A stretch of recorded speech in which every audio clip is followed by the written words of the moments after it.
Hi guys, welcome to the Wrestling Retrospective, and in this video I'll be doing my weekly review of WWE and AEW.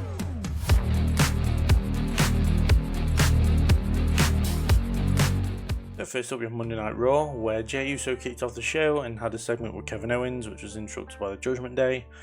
This ended up turning into a tag team match with WWE's good old catchphrase, "How will they coexist?" with Kevin Owens and Jey Uso teaming up to face Balor and Priest. This was an alright match.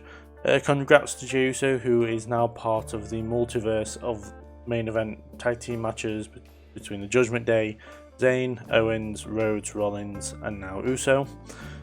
And yeah, it was a decent way to start Raw. I'm not invested in this, like, the trust of Jey Uso story. Like, I know that he's like almost a villain even though he's a face and that kind of thing, and Sammy's trying to help him but no one really believes him and all that stuff, and he's got his match with Drew McIntyre this next week on Raw.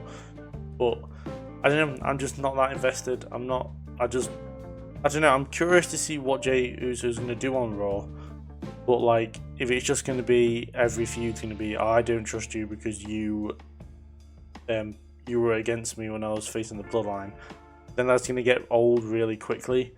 Like, the match with Drew shouldn't be on Raw. It could have probably been on Fastlane, and they could have built up to that over the next few weeks. But they chose to do it on Raw next week, which is fine. But I don't know. I feel like as I said, if every feud is going to be, "Yeah, but you cost me the title when I was trying to, take the title from Roman," it's just going to get tedious very quickly, in my opinion. Following that, we had Gunther's Intercontinental Championship reign celebration. The Alpha Academy interrupted. There was some pretty decent insults between them both, and then a big brawl started. Imperium got the upper hand, but Ciampa made the save. This then equaled into a six-man match later on in the night, which I'll talk about in a bit. Following that, we had Drew McIntyre facing Xavier Woods. This was actually a really good match. Like, there was no denying who was going to win this match. I'm one of the people that does overlook Xavier Woods a lot, and I definitely see him as the third member of the New Day. But yeah, I said this was like a really quality match, and it was surprising for me how good it was. But then, like I said, I do underestimate Xavier Woods. And yeah, it was just good to say it made sense with Xavier getting concussion due to Drew McIntyre's throw of the chair, which is, I know it was indirect, but it was good that they it was almost like sorting a plot hole out. And so yeah, it was like a really good match, which surprised me, and it was pretty decent for the middle of Raw. Following that, we had a Cody Rhodes segment where Dominic Mysterio interrupted with JD McDonough. And then Cody Rhodes just beat up Dom and McDonough. And I don't know, it feels like we're going to get Dom and Rhodes feuding again. I know they're having a match on Raw next week. But to be fair, the match I'm more invested in is McDonough versus Rhodes. I feel like that could be a really good match. McDonough's showing that he can have good matches with Sami Zayn as well as others in NXT. And yeah, it could be like a really quality match if they let Rhodes and McDonough kind of go at it for a fair few minutes.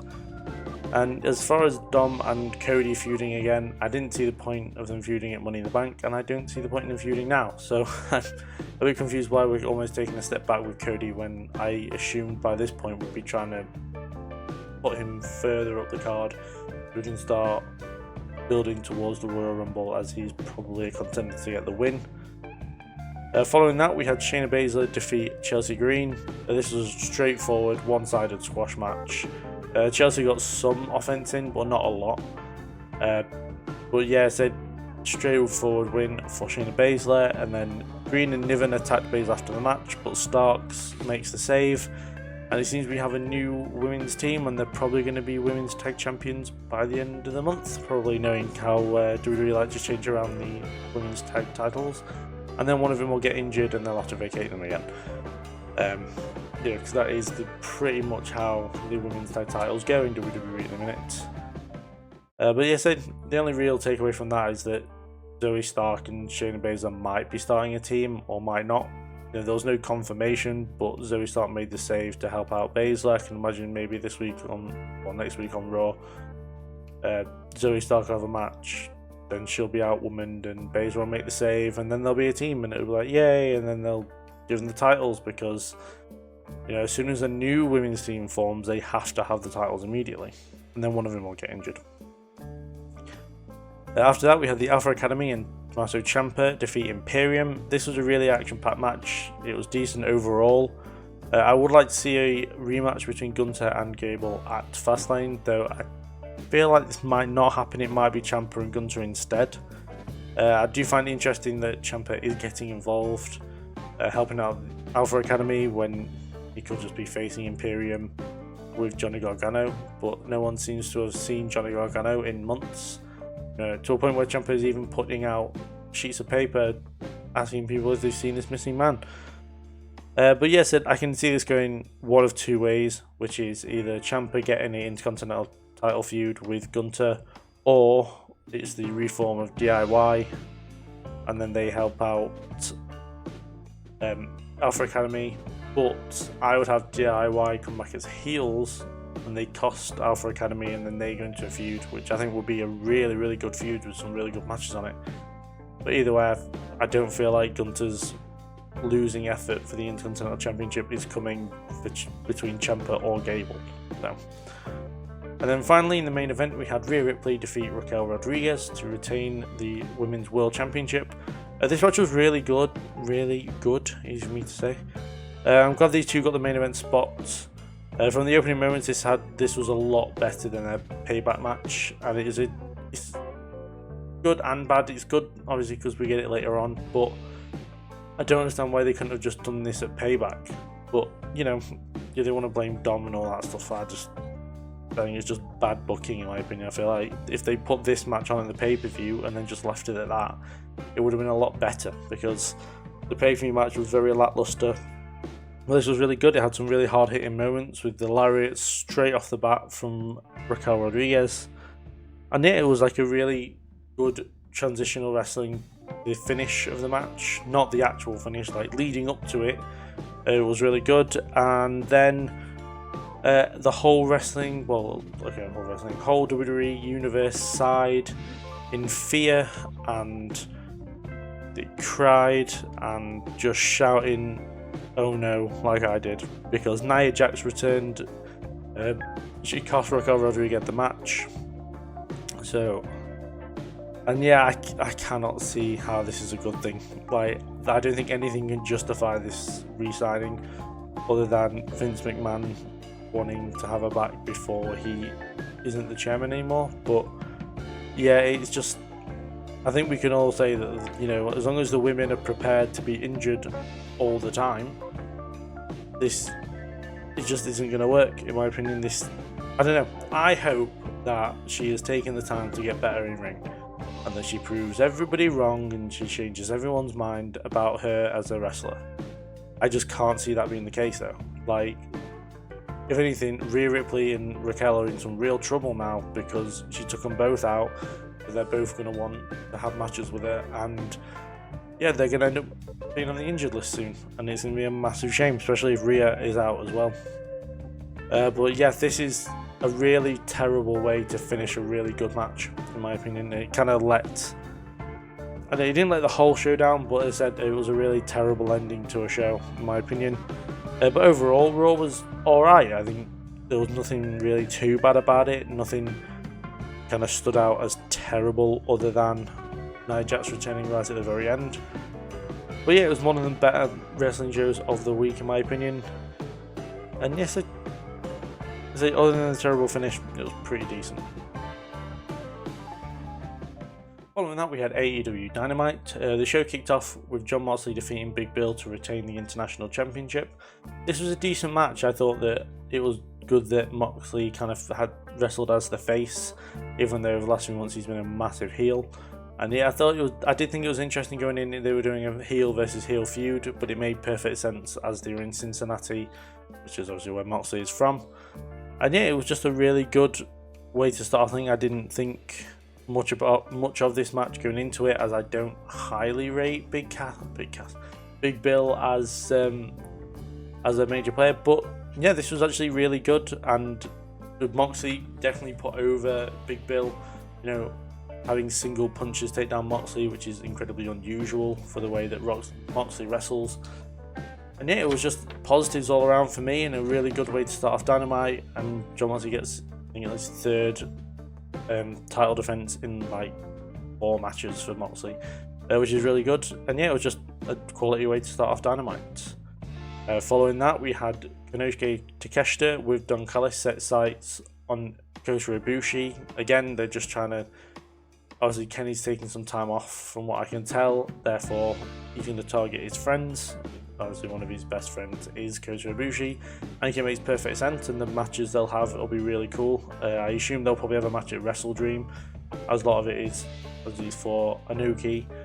They're having 2 Japanese wrestlers go at it. I think it'll be a really good match, probably one of the better matches on the card, assuming it'll be on Wrestle Dream. And yeah, so looking forward to seeing that match and seeing where the feud goes. Following that, we had Toni Storm defeat Britt Baker, Hikaru Shida and Nyla Rose to become the new #1 contender for the Women's Championship at AEW Grand Slam. This wasn't very good. It was very mediocre in my opinion. Like, the thing is, like, all the women in the match are very good wrestlers and obviously have been former women's champions in their own right, but it just didn't feel that good. It was very slow, the transitions weren't very smooth, and it just wasn't very enjoyable for me anyway. Baker took the pin again. Like, I do wonder like where Baker goes from here, just because, you know, she's been taking the pin in a lot of matches recently. I know it was only a few weeks ago I was actually very happy that Baker took the pin to Ruby Soho, but you know, there's only so many times you can take a pin and still be considered up in the main event scene, which Baker hasn't really been in since probably Jamie Hayter won the championship. I also noticed that the crowd were very silent during this match, which is a massive shame because the women are very good in AEW, and it's just, I don't know, I just feel like it's very lackluster booking for the women's division. Therefore, they haven't got much else to do. It feels like stuff with the women's division are very thrown together last minute. You know, with the Statlander and Ruby Soho feud was, I think, a couple of weeks build. And yeah, this was pretty much no better. Like, we're building for a match that's literally next week, whereas we could have had this match 3 weeks ago and then done some really good promos between Saraya and Toni Storm and made it feel like a massive deal. And it does feel like a decently built up match, but it could have been done so much better in my opinion. And yeah, I don't know, it was very disappointing just as a match, and just seeing the women and how far they've fallen in AEW. Like, I don't think it was as noticeable as it was in this match, having such quality wrestlers and big names in the women's division put on a mediocre match. It was a massive shame, but on the bright side, I feel like Saraya and Toni Storm are going to put on a really good match. You know, unless it, like, well, I see like booking again, but like, if it's given time and Saraya and Toni Storm are given the freedom to kind of do as they want, I feel like this could be a really good match. I can't see Toni Storm getting the win. I can definitely see Saraya keeping hold of the championship. But I just wanted to have the chance to put on a really, really good match that we all know that they can have pretty much. Following that, we had Hangman Adam Page defeat Brian Cage. This was a good match. It went on longer than I expected. You know, they could have taken 5 minutes off this match and given 5 minutes to the women's match, and maybe both of them could have been improved. But yes, I have nothing but positives for Brian Cage. I feel like he could be so much higher up the card. I feel like the place that used him the best was Impact. I know he was like pushed very much into the world title scene, and though I don't know, it feels like a TNT title run could be really good for him, or maybe an international title reign. Just any kind of title. I know he's the 6th man for Ring of Honor, but I don't know, I feel like as a single star he could be really, really good, and we know he's really good from Impact, from Lucha Underground. You know, he's a really, really good wrestler. He just feels like he's more held back due to booking than anything else. Or he wasn't on TV for like months and months and months earlier last year. But yeah, as I said, it could be a really good way to have him come back up is by just having him have really good matches, like stick him on Rampage and just have him beat the crap out of people every week. You know, I know that they have enough big men in AEW like Hobbs and Miro and Wardlow and stuff like that, but Brian Cage is like very, very underrated in my opinion. I'm also happy that Hangman actually has a feud. I was very worried after All In that Hangman wouldn't have much to do, and luckily he's gone very nicely into a feud with Swerve. Yeah, it's just been a really, really good way to use Hangman Page, and their match was confirmed for Wrestle Dream, and I feel like this is going to be one of the better matches on the card. Again, given time, Hangman and Swerve will have a real quality match in my opinion. Following that, we had Darby Allin and Nick Wayne defeat Cool Hand Ange and Daddy Magic Matt Menard. This was an alright match. It was evenly contested, which I was surprised about, but I just assumed that Cool Hand Ange and Daddy Magic Matt Menard were just going to get squashed pretty much. But it was a good showing for those two. I'm curious about, like, Christian Cage and Luchasaurus are carrying on the feud with Darby, even though they won the match at All Out. And I'm curious why they're doing that. I know that Christian Cage is trying to get to Nick Wayne, and it's probably going to lead to a TNT title match at some point. But yeah, I don't know. I'm curious why the champion will carry on the feud that was for his championship. But I don't know. I mean, the match between Luchasaurus and Darby Allin was pretty good. I enjoyed it for the most part, but I kind of wanted Luchasaurus and Christian Cage to move on to something else other than just sticking around with Darby Allin. But the match itself was alright. And yeah, pretty much the winners really of that match was Angelo and Matt Menard, just because they got a really good showing out of it, even though they lost the match. And then finally in the main event, Samoa Joe defeated Roderick Strong to become the new #1 contender for the AEW World Championship at Grand Slam. This was another alright match.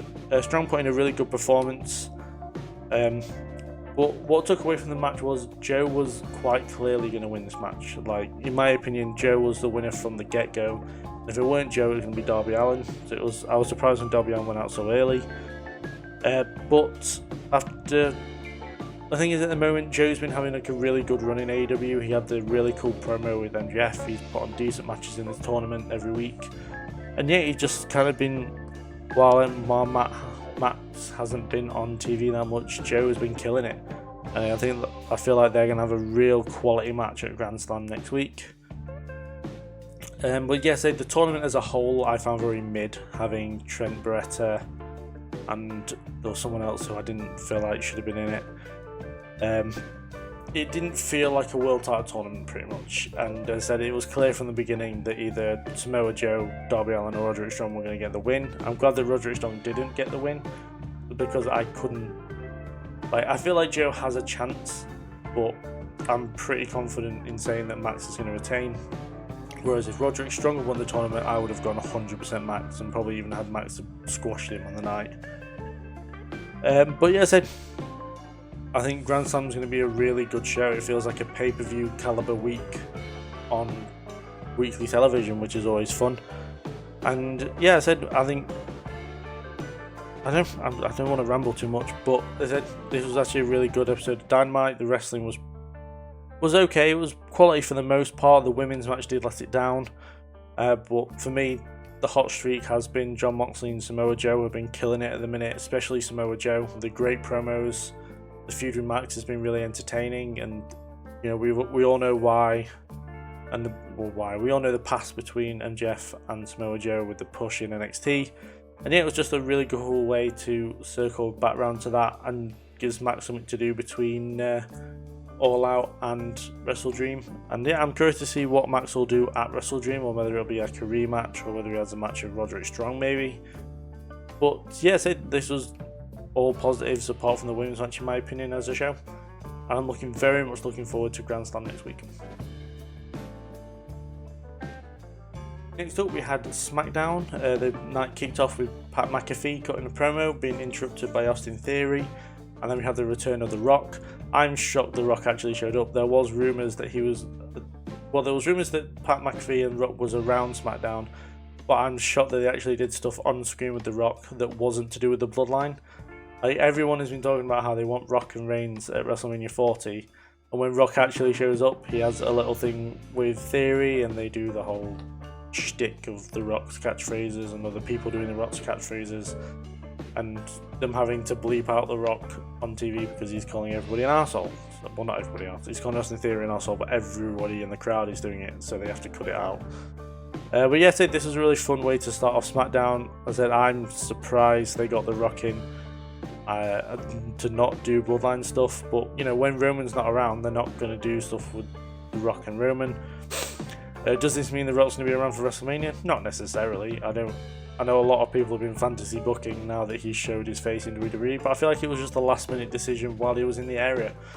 And yeah, it was a fun way to start a SmackDown. I do wonder what was going to be there instead, but it was a nice way to, and it was nice to see The Rock, I guess, even though I don't really like The Rock. But yeah, it was a decent way to start SmackDown. Then the first match on the card was Finn Balor defeating AJ Styles. This was an alright match. They have had a lot better matches in WWE. For me anyway, I feel like it's always a good thing when you see Balor versus Styles, but this wasn't the best match they've ever had. This is probably the worst one I've seen in WWE, I'm not gonna lie. Jimmy Uso cost Styles the match. I thought at the time we were going to be getting Uso versus Styles at Fastlane, and due to stuff later on in the card, I now don't feel like that is going to be the case. I was wondering why there was no OC with Styles when they knew that Balor would be coming out with the Judgment Day, and also the Judgment Day didn't even get involved in the match. It was Jimmy, so they could have just had the whole throwing everyone out of ringside, including the OC and the Judgment Day all at the same time. Because it just made no sense how Balor came out with the Judgment Day and then Styles came out on his own. But for me, I very much worry about AJ Styles being lost in the shuffle. I know that he's kind of been feuding with one of the main people on SmackDown in Jimmy Uso, but he could be doing so much more and so much better. Like, I genuinely do not like this Jimmy Uso character. It feels like the one trying to be a heel and not doing very well. But anyway, that's my opinion anyway. We move on to our LWO segment where Escobar challenges Mysterio for the United States Championship. Mysterio accepts. I thought we were probably going to confirm that for Fastlane, and then I would be fully behind Santos Escobar kicking Rey Mysterio's ass and winning the United States Championship, but that clearly wasn't the case, as the Profits and Lashley interrupt. And I was actually quite happy about this. I thought that this maybe meant Bobby Lashley was going to challenge for the United States Championship, but it ended up being a match between Cruz del Toro and Joaquin Wilde versus the Profits, and the Profits absolutely squashed them. It was very disappointing, to be fair. Like, I enjoyed Legado del Fantasma when they were together. I like Cruz and Joaquin as a team, and they got absolutely annihilated here, and I don't understand why. Del Toro and Wilde are getting squashed, whereas Escobar and Mysterio won't be. Like, they have a match this week on SmackDown, and I bet you it's not going to be a squash. And it just feels like those two got absolutely buried for no reason. And then, yeah, there was a big brawl afterwards where Lashley and the Profits attacked the LWO and left them lying.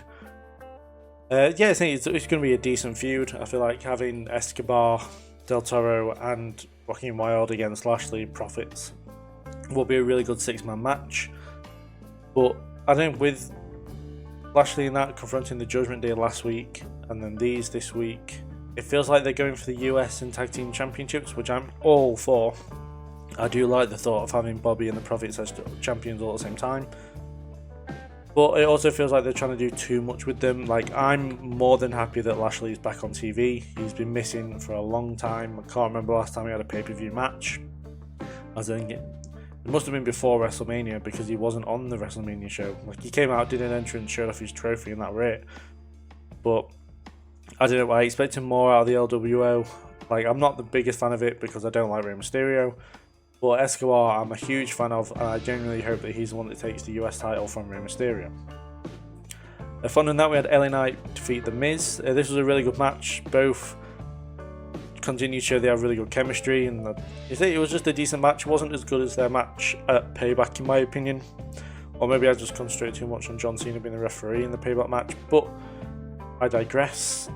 I'm hoping that they maybe have a third match at Fastlane, but it does feel like LA Knight is done with The Miz now, as he kind of called out every champion, including Roman, which a lot of people are very happy about on the internet.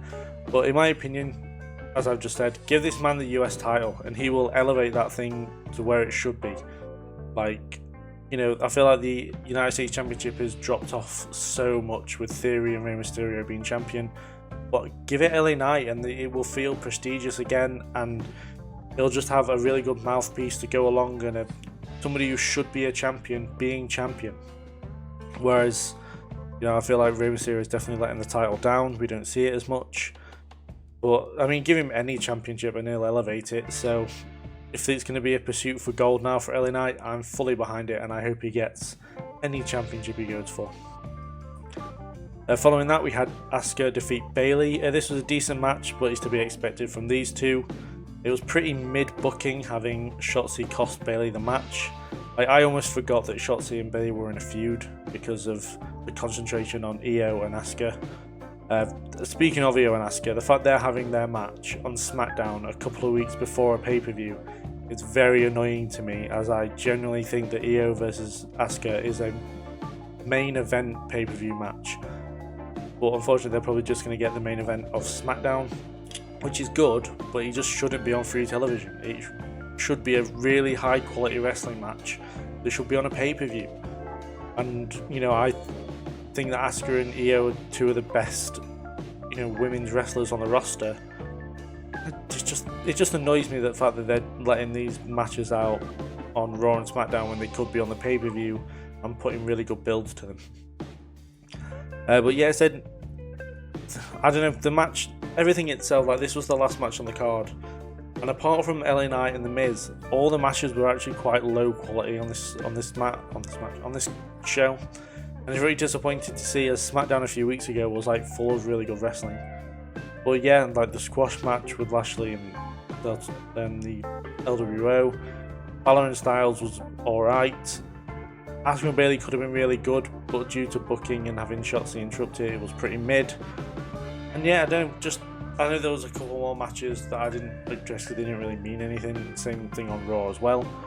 But I don't know, it was just really, really mid.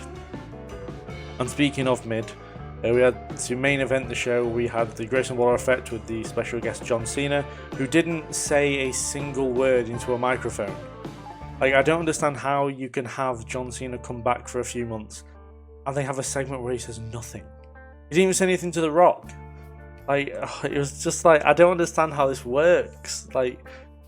So Waller said all this stuff. Cena didn't get a word in edgeways. Jimmy Uso interrupts.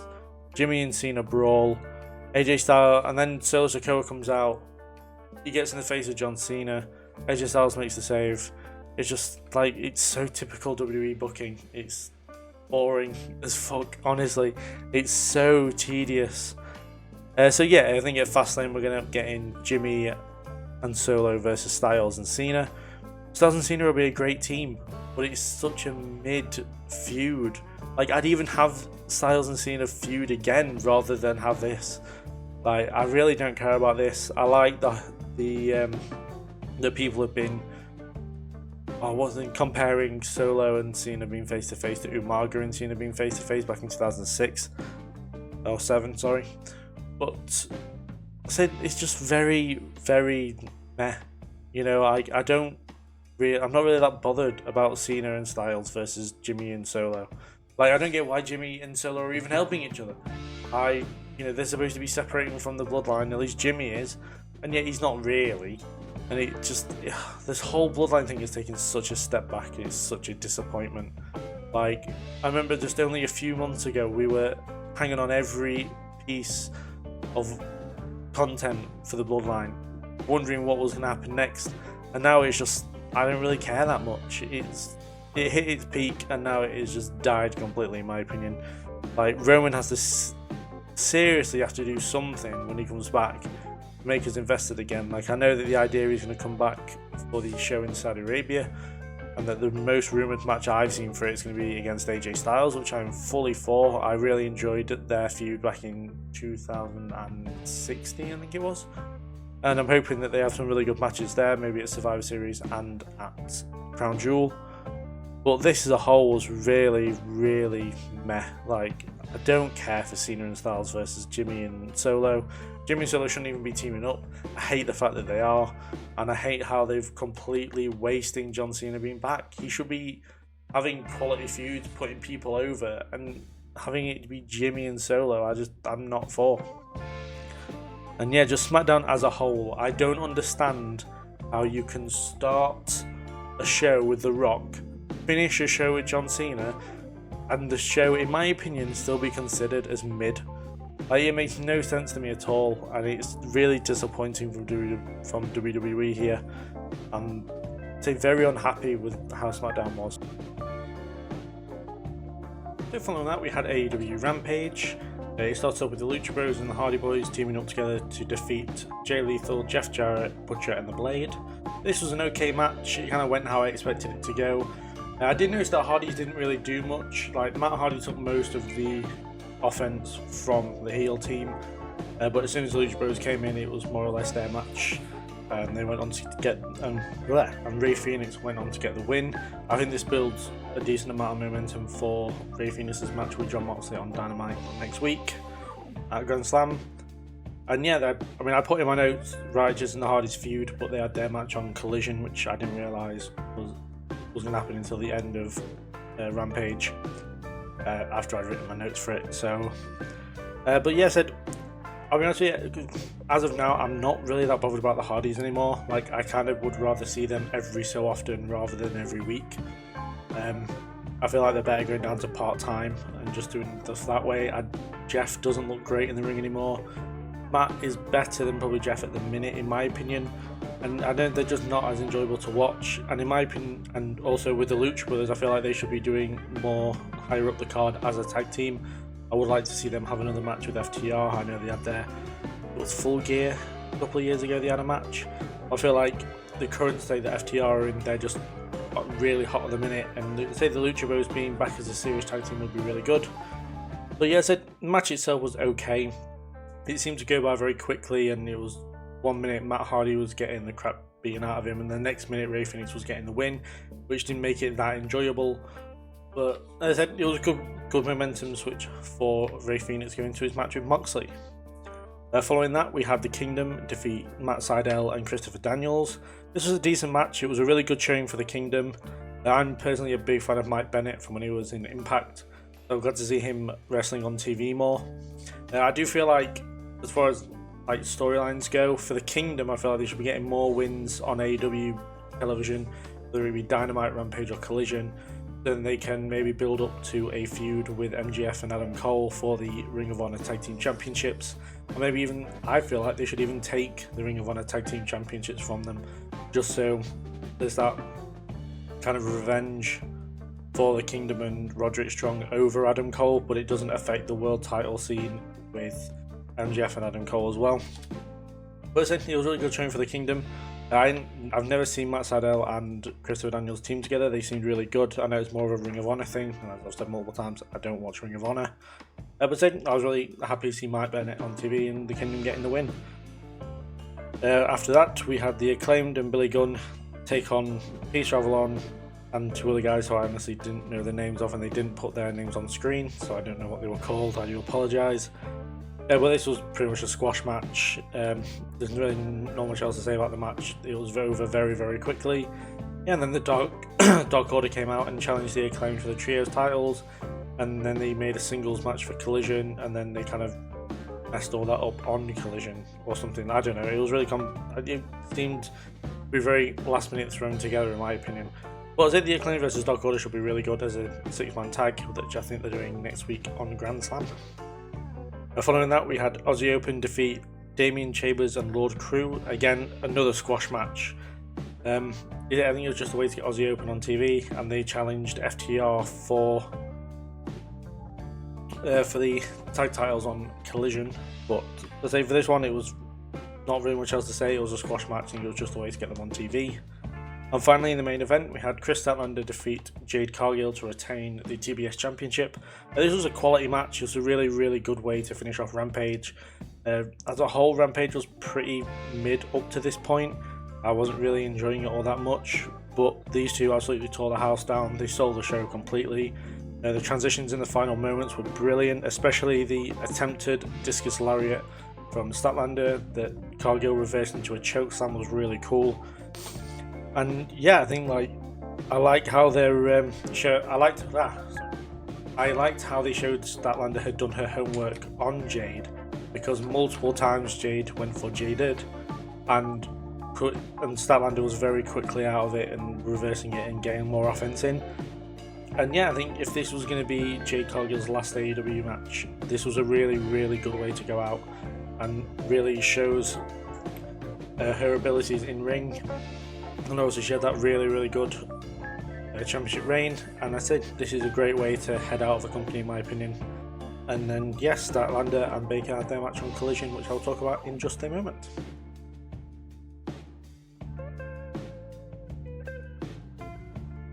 And finally we have AEW Collision. The show started off with Ricky Starks and Big Bill taking on Bryan Danielson and Claudio Castagnoli. This was a really good match. It was great transitional wrestling, easy for me to say, from all involved. I didn't like how the match kind of slowed down a lot once Big Bill was in the ring. I know from watching him when he tagged up with Enzo and Cass in WWE that he can wrestle quite quickly, especially for his height and his build. I feel like they should have gone with that a lot more, and just having the match slow down I always don't like, because it kind of gets a bit tedious at that point. But I say that's my only real complaint about this one. I think this is a huge win for Ricky Starks and Big Bill. Not a lot of teams have got wins over Blackpool Combat Club as a team. Like singles wise there's been a few people, but when they've tagged together, no matter which kind of, well, but I mean apart from Claudio and Yuta, but whenever Danielson and Moxley are involved, they don't really tend to lose a lot. So this is quite a statement win for Starks and Big Bill. And yeah, I think, and then it was announced that next week, later on in the show, next week they're going to have Starks and Danielson are going to have a Texas Death Match, which I am very much looking forward to. And if it's anything like the strap match, it has match of the year contender on it, at least in my opinion, because I'm all for violence. But yeah, as I said, very much enjoyed this match, and I'm very much looking forward to the Texas Death Match next week. Following that, we had FTR defeat the Iron Savages in their kind of open challenge for the Tag Team Championships. It was an alright match. It was evenly contested. I like how the Iron Savages, though they have been used consistently in AEW. It's not to the point where like they have really been contesting for titles and they've either lost to help other teams get wins. But yeah, they've been getting really good showings on Collision, which is really good for them, or on Rampage. And yeah, they looked really good in defeat. And yeah, it was a good way, what I assume will be a series of open challenges. And the Workhorsemen came out afterwards and kind of laid out their challenge for next week's Collision, which I think should be a half-decent match. And yeah, they showed Aussie Open watching closely, which we'll get onto in a few moments. Following that, we had John Silver defeat Anthony Bowens. This was a really good win for Dark Order as far as just wins in general. I know they haven't been winning loads. They won that Battle Royal, but I can't remember before that last time they got a win on TV that wasn't on Ring of Honor. And yeah, it was a really good match from both. I think both are very much underutilized in the division. I feel like John Silver is probably the best wrestler in Dark Order, and Anthony Bowens, I'd argue, is the best wrestler in the Acclaimed and Billy Gunn stable. So I was very much looking forward to this one when it was announced. And well, it was originally announced as Evil Uno, and then they changed the contract or something. I don't know. They tried to make silly excuses where they could have just said, "Oh, we just changed it." But yes, it was announced they're going to have their trios match on Rampage next week, which should be really good. I feel like, Dark Order are a really good team when it comes to trios as well. They've been doing it for very long time, and obviously you've got the trios tag champions. So I'm expecting all positives from that match really, and the singles match as well between Silver and Bowens was good as well, even though it wasn't one of the standout matches on the show really. Following that, we had Aussie Open defeat two guys who I'll be honest, no one ever actually mentioned what their names were, or I didn't catch their names anyway. This is the second time that people have wrestled and I've had no idea who they are. But yeah, simple squash match, and then they challenged FTR for the Wrestle Dream, which I think is going to be a brilliant match. I'm very much I was hoping that at some point Aussie Open were going to challenge FTR, and we're getting it in a few weeks, which will be really, really good. And that's it, all positives from me, that one. I feel like it's going to be an awesome match between Aussie Open and FTR. Following that, we had Andrade El Idolo defeat Scorpio Sky. This was a decent match. I know that both of them have been injured, but they're both criminally underused. They both should be higher up the card in my opinion and doing more on a weekly basis. Same as Miro and Hobbs as well, probably. But it said, I think for me it was kind of a tough decision from like a booking point. Who would you have win this match? I feel like Andrade is the better choice just based on recent momentum. Scorpio Sky's still getting back into the thick of things, working on Collision, and it's been he was on the pay, he was on All Out buy-in, but before then he hadn't wrestled on Collision for a few weeks. So Andrade is probably the better choice there.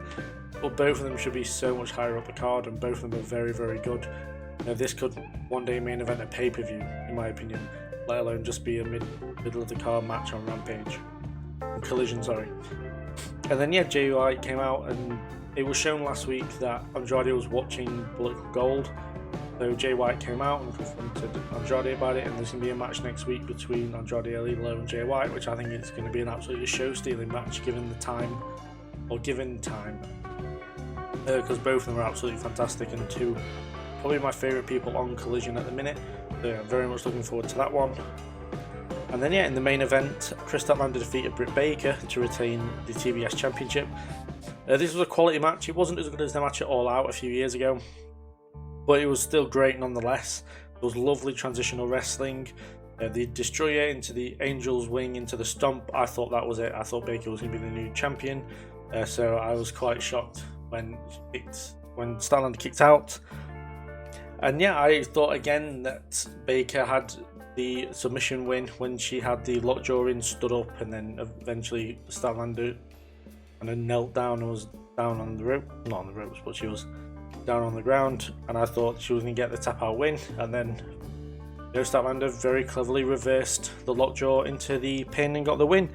And I mean what a week for Kris Statlander. Like, she's main evented 2 shows in 2 days, and she's the first wrestler to do, let alone the first woman.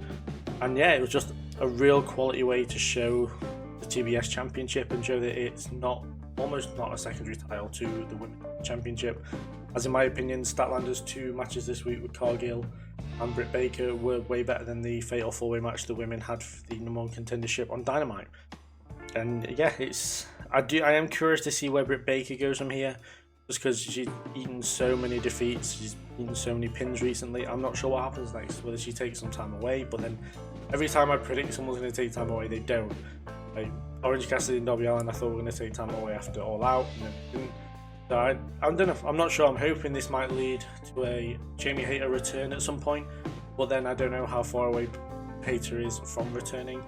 But it feels like a lifetime since she got injured and went away, and there was only a double or nothing. It was double or nothing. But I'm worried about Britt Baker getting lost in the shuffle in the women's division. I'm hoping they give her like a more redemption storyline, probably in maybe a month or 2, just to give us time without Baker to miss her, and then bring her back in and maybe turn her heel again. She was a lot better as a heel than a face in my opinion, but I understand why she's a face when she was feuding with the Outcasts. And Statlander just absolutely killing it at the minute. I'd probably say she was Wrestler of the Week this week. She was putting on absolute quality matches on 2 out of 3 AEW shows this week. And just overall, Statlander and Baker and Andrade. To be fair, Collision as a whole were actually quite good and probably the best AEW show this week. So all positives for me for Kris Statlander and Collision as a whole. Those were my thoughts and opinions on this week in WWE and AEW. Do put down below what you thought was the better things of last week. This video is going to be going out on Tuesday because it's quite late and I was very busy yesterday, so it didn't manage to go out when I wanted it to on Sunday or Monday. But any highlights of last week that you want to point out, please do put in the comments down below. I'll ask you to like and comment, subscribe, share, all that good stuff. And I'll see you guys in the next video. Thank you for watching.